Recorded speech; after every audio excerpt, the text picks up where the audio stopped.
په افغانستان کې د خوارځواکو ماشومانو په شمیر کې زیاتوالی راغلی دی.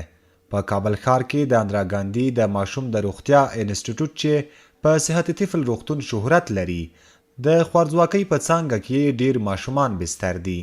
د دې څانګې مسؤل ډاکټران وایي چې په سختې او منځنۍ خوارځواکۍ اخته ماشومان زیات شوي دي.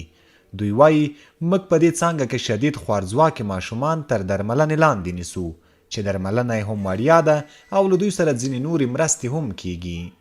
هغه مریضان چې شدید تغذیه لري هغه موږ ورته بسترېږي او هغه مریضان چې متوسط دي هغه کلینیک ته لېږدېږي، هغې ته ریټیټ ورکوو، هغه پیمس ورته وایي هغه ورته ورکوو. نو هغه شدید چې دي هغه موږ تداوي لاندې نیسو او شیدې ورته ورکوو بعد هغې نه چې وزن مطابقې ته ورسېږي ډېر ښه. مریضایی که اینجا بستر میشه شیرکان است از طرف شفاف. دلته چې کوم ناروغان بستر کیږي شیدې وړیا دي، دغه راز درمل ورته د روغتون لخوا ورکول کیږي. یونیسف ورته کارت ورکوي، دغه راز ورسره مرسته هم کوي. دلته چې هر ناروغ راسي یونیسف ورسره مرسته کوي او یو څه اندازه نغدي پیسې ورکوي. د خوړو نړیوال پروګرام د راپورونو له مخې دمګړۍ په افغانستان کې له 10 کورنیو څخه نه کورنۍ کافي خوړو ته لاسرسی نه لري. د کابل په زړه کې د غره پر سر داسې کورنۍ هم شته چې اقتصادي وضعیت یې تر حد خراب دی چې آن کله کله د وچې ډوډۍ پیدا کولو ته هم حیران وي. دا د ملاجان کور دی، هغه پلار چې یوه کوچنۍ 8 میاشتنۍ لور حمیده یې په خوارځواکۍ اخته شوې ده. حمیده له 10 ورځو بستر وروسته اوس په کور کې ده. کوچنی لور او نور ماشومان مې راپسې وږي دي. دا دی تاسې وګورئ، زما په کور کې به ګرد وړه پیدا نه کړئ.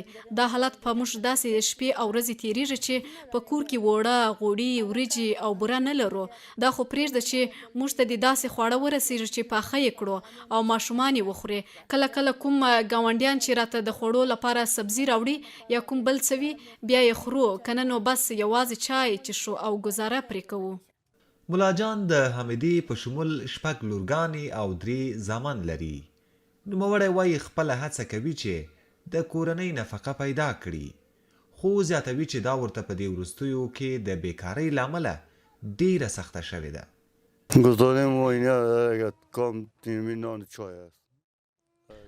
زموږ خوراک یوازې دغه چای او ډوډۍ ده.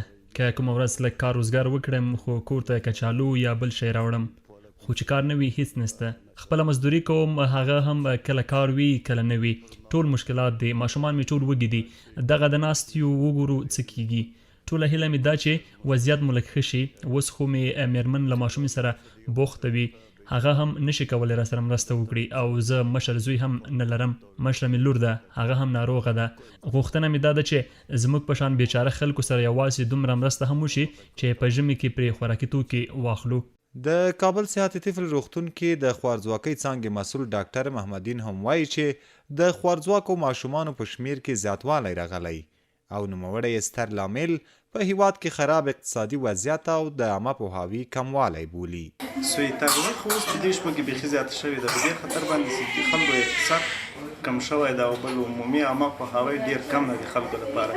مثلا میندې چې دي هغه صحیح شیدې خپلو ماشومانو ته نه ورکوي. ځینې میندې چې دي هغه شیدې نه ورکوي ځکه ځینې غلط باورونه موجود دي. دوی وایي چې مثلا ماشوم به خراب سي یا به زما ته تاوان وکړي، شیدې ځینې نه ورکوي.